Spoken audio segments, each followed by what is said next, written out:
আমাদের একটা প্রোগ্রাম হওয়ার কথা ছিল, তারই রিহার্সেল চলছে আর প্রোগ্রামটা ক্যান্সেলও হয়ে গেছে। তোমরা ভিডিওটা দেখেই নিয়েছো। আর এই হচ্ছে এদের অবস্থা, একটুখানি নেচেই সব কটা এরমভাবে গড়িয়ে পড়ে। কি আর বলবো এদেরকে। বেচারাগুলো আজকে অনেক কষ্ট করেছে, তাই ভাবলাম ওদেরকে একটু আম খাওয়ানো যাক। আমি ওদের জন্য আম কেটে নিয়ে এসেছি, কিন্তু ওদের এটা পছন্দ হয়নি, আম তাই জন্য কেটে ওরা নিয়ে আবার এসেছে লঙ্কা বলে নিয়ে এই মেয়ে এসেছে। আবার লঙ্কা নিয়ে এসেছে, আবার ভাতের সাথে তরকারির সাথে লঙ্কা খায় না।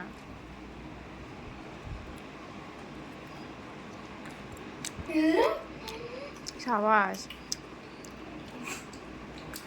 গুড। দেখ টাকা আড়াইছে সমাধির দিকে ওটা। এই পিউ, পিউ কি রে?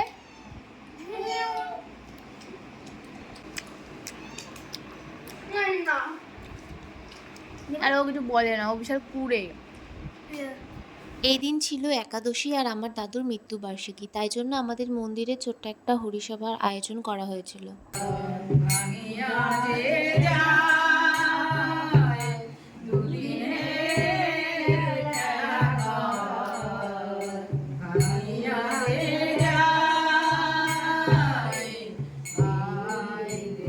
এটা হচ্ছে অন্য একদিনের ব্লগ। সেদিন ছিল ফাদার্স ডে, আর আমি এখানে রান্না করছি ছোলার ডালের তরকারি আলু দিয়ে, আর করব লুচি। আর ফাদার্স ডের জন্য বাবার জন্য কিছু গিফট এনেছিলাম, আর বাবার রিয়াকশানটা ঠিক এমন ছিল।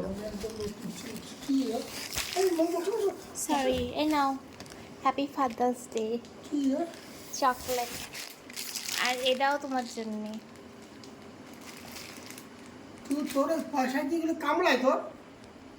আরে খোলো। তো আমার বাবার রিয়াকশানটা এরকম ছিল। আসলে বাবার শরীরটা খারাপ ছিল, তো ঘুমাচ্ছিল, আমি ঘুম থেকে টেনে তুলে হ্যাপি ফাদার্স ডে করছিলাম।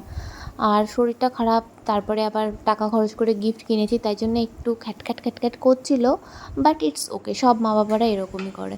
তো এখন আমরা লুচি বানাবো, আর রাতের ডিনারে আমরা ছোলার ডাল আর লুচি খাবো, যেটা আমার একটা মানে অন্যতম প্রিয় খাবারের মধ্যে পড়ে। সো আজকের ভিডিওটা এখানেই শেষ করছি। দেখা হচ্ছে নেক্সট একটি ব্লগে। Till then stay tuned, tata.